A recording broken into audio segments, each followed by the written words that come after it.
Nakita mo na ba kung paano ang ilang lugar ay tila mas mainam at tahimik? Madalas, ito ang enerhiyang espiritual na naroroon ang nagbibigay ng malalim na epekto.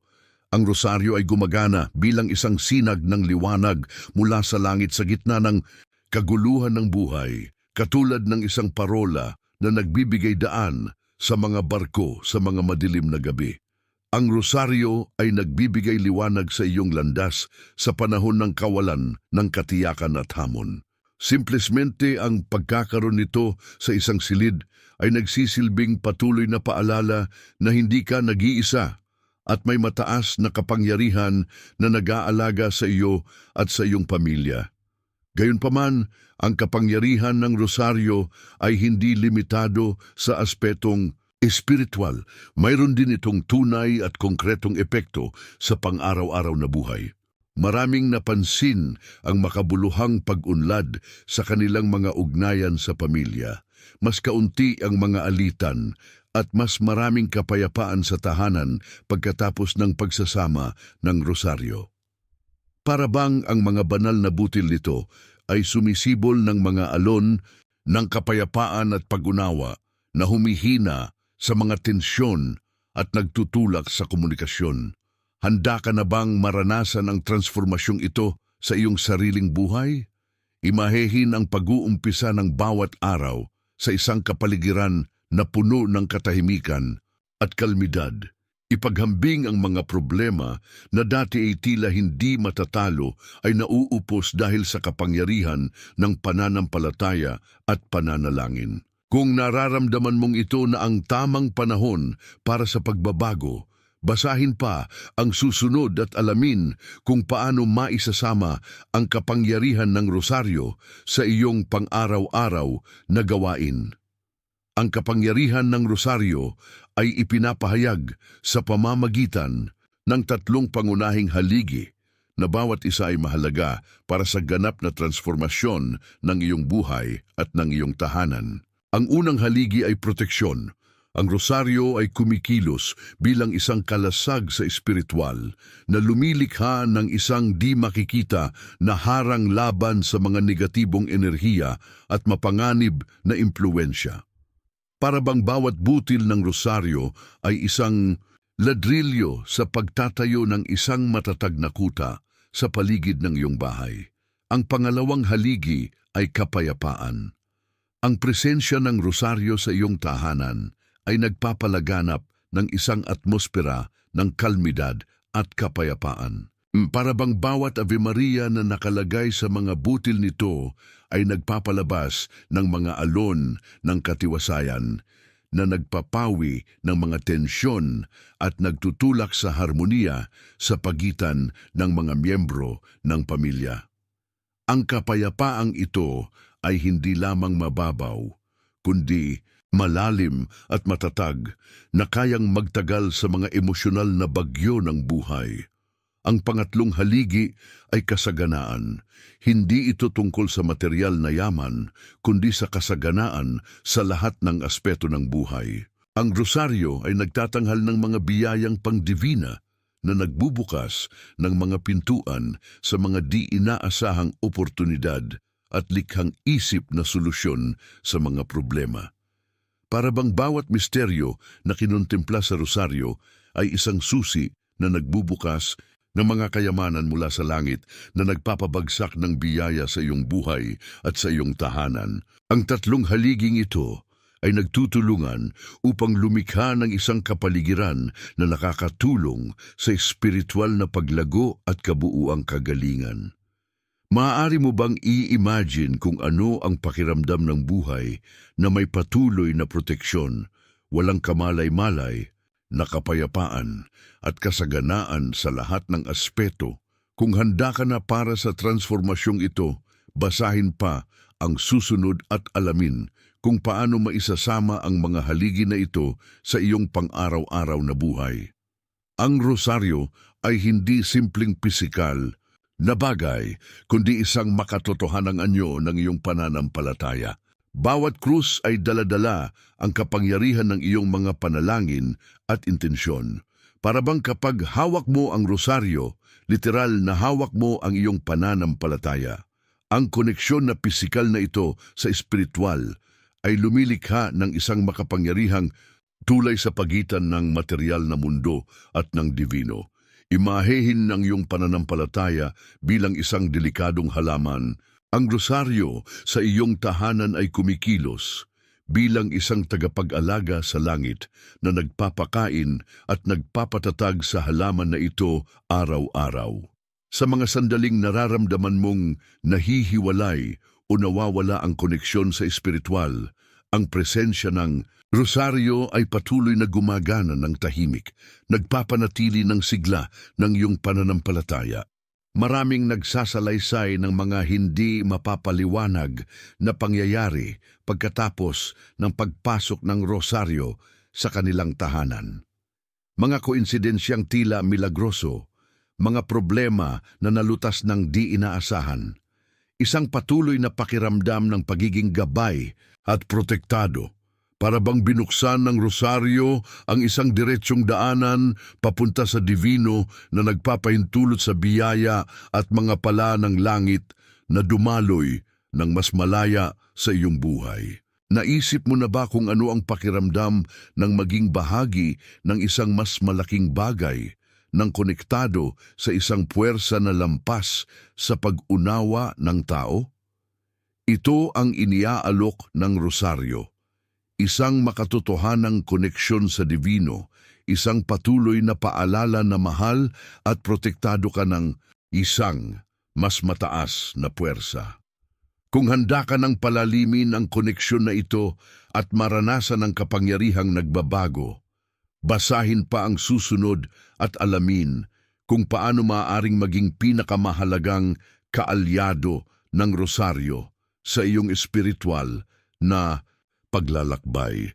Ang presensya ng isang rosaryo sa bahay ay nagpapasimula ng isang tahimik na revolusyon sa iyong buhay. Ito ay isang pagbabago na medyo subtle, halos hindi mapapansin sa simula, ngunit lumalakas sa paglipas ng panahon, tulad ng mga alon na maingat ngunit patuloy na hinuhubog ang baybayin. Ang rosaryo ay nagbabago ng iyong tahanan at buhay ng malalim at matatag. Ang rebolusyong ito ay nagsisimula sa loob ng bawat miyembro ng pamilya. Ang simpleng pagtingin sa rosaryo ay nagpapagising ng kamalayan sa espiritual, isang patuloy na paalala ng mas mataas na mga halaga at mas marangal na mga layunin.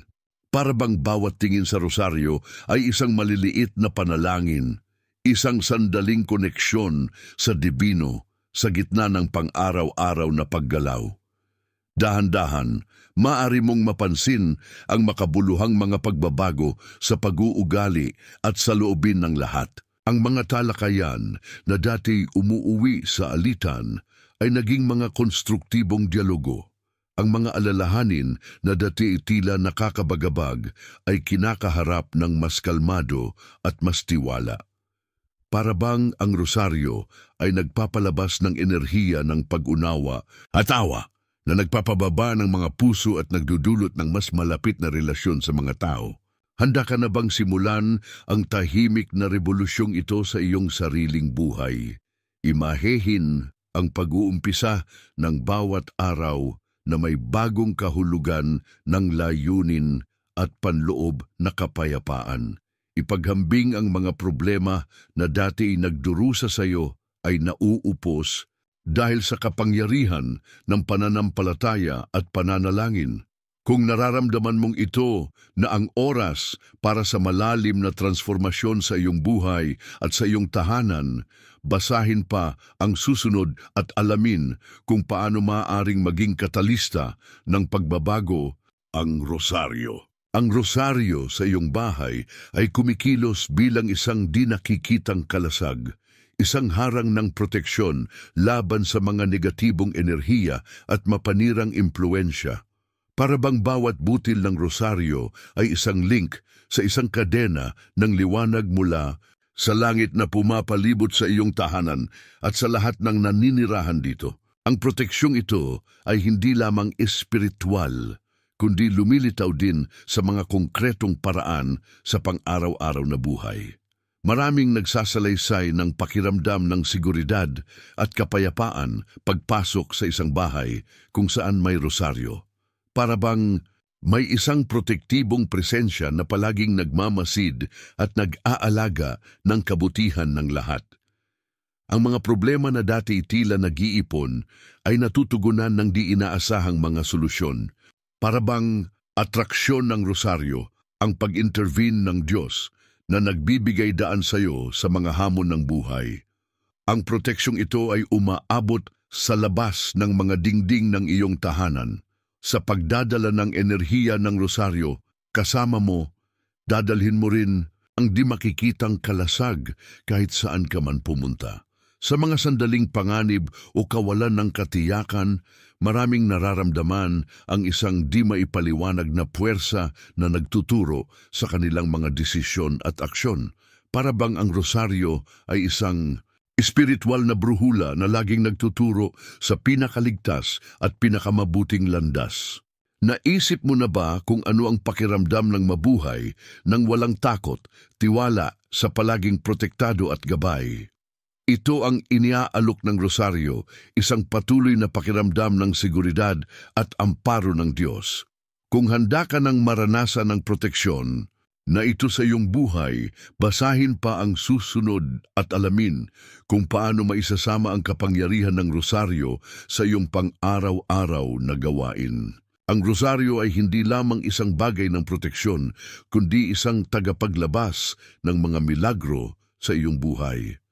Bawat Ave Maria na binibigkas, bawat misteryo na kinokontempla ay para bang isang binhi na itinanim sa halamanan ng langit. At tulad ng isang binhi na kailangan ng panahon upang magbunga at sumibol, ang mga milagro na nilinang ng rosaryo ay madalas na lumilitaw sa mga subtle at hindi inaasahang paraan. Maraming nagsasaksi ng serye ng mga masasayang koinsidensya pagkatapos ng pagpasok ng rosaryo sa bahay. Mga oportunidad na sumisibol mula sa wala. Mga problema na tila walang solusyon ay natutugunan ng milagroso. Mga nasirang relasyon ay naipapanumbalik. Para bang ang rosaryo ay nag-synchronize sa iyong buhay, sa dalas ng mga milagro, nagbubukas ng iyong mga mata sa mga interbensyon ng Diyos na palaging naroon, ngunit dating hindi napapansin. Ang milagrosong kapangyarihan ng rosaryo ay hindi limitado sa mga grandiosong kaganapan. Madalas, ang mga tunay na milagro ay nasa maliliit na transformasyon sa pang-araw-araw, isang pasensya na hindi mo alam na meron ka sa harap ng isang mahirap na sitwasyon, isang salitang pagbibigay ng kaginhawahan na sumisibol sa eksaktong sandali kung kailangan ng isang tao, isang panloob na lakas na natuklasan mo sa harap ng isang tila imposibleng hamon.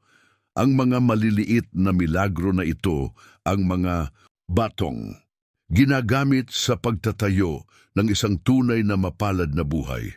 Handa ka na bang buksan ang iyong puso at isipan sa mga milagro na maaaring idala ng rosaryo? Imahehin ang pag-iisip ng bawat araw na may inaasahang kahangahangang mangyayari, tiwala sa palaging protektado at alaga ng Diyos. Kung nararamdaman mong ito na ang oras para maranasan ang milagrosong kapangyarihan ng rosaryo sa iyong buhay, basahin pa ang susunod at alamin kung paano gawin ang banal na bagay na ito na iyong kaalyado sa landas patungo sa isang puno ng biyaya at mga realisasyon. Ang presensya ng rosaryo sa iyong tahanan ay hindi lamang nakakaapekto sa mga individual, kundi nagbabago ng buong kapaligiran ng tahanan. Para bang bawat silid ay puno ng isang sagradong enerhiya na lumilikha ng isang santuaryo ng kapayapaan at harmonya.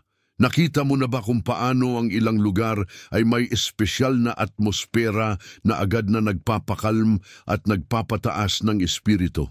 Eksakto iyon ang ginagawa ng rosaryo sa iyong tahanan.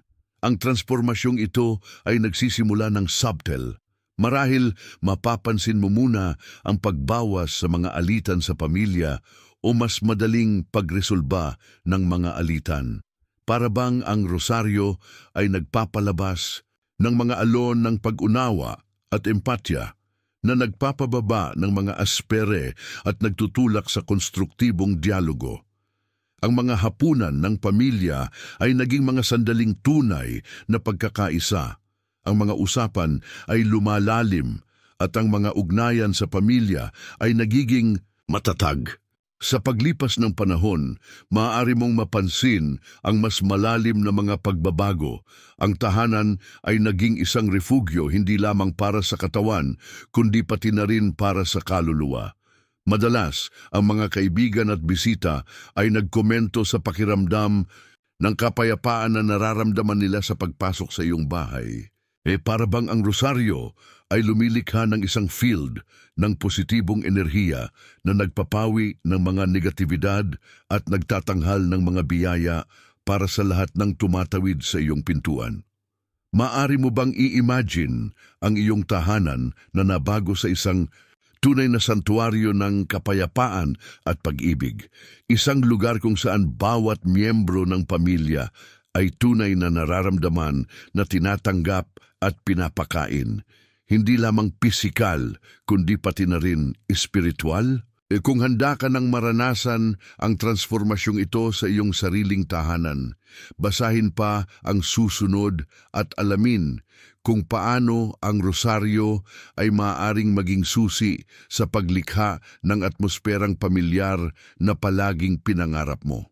Ang rosaryo ay hindi lamang isang bagay ng debosyon, kundi isang buong landas patungo sa espiritual na kaganapan.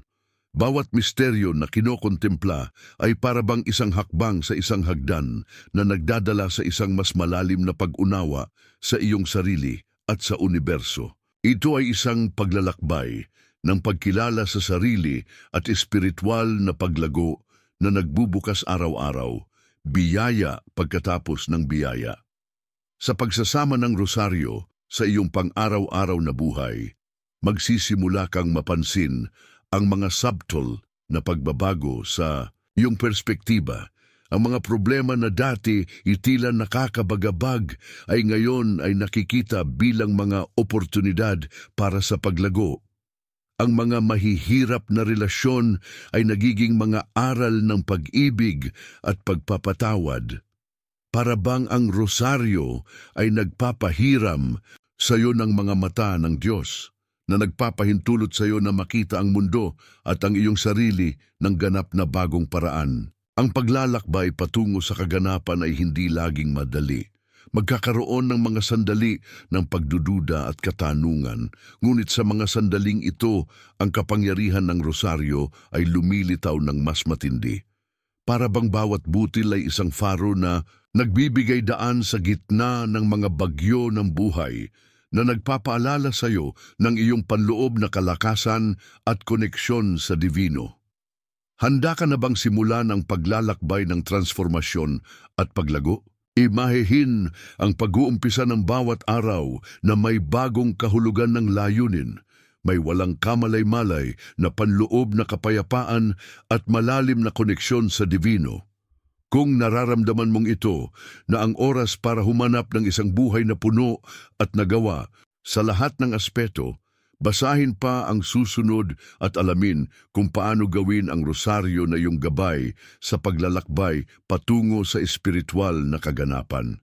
Ngayon na alam mo ang kapangyarihang nagbabago ng rosaryo, oras na para kumilos. Ang karunungang ibinahagi ay walang halaga kung hindi isinasagawa. Ang unang hakbang ay simple, kumuha ng rosaryo kung wala ka pa. Hindi ito kailangang masyadong detalyado o mahal. Ang mahalaga ay ang intensyon at pananampalataya na kasama mo sa iyong buhay. Pumili ng isang espesyal na lugar sa iyong tahanan para ilagay ang rosaryo. Maaari itong sa sala, sa kwarto, o kahit saan na ikaw at ang iyong pamilya ay nagkakasama.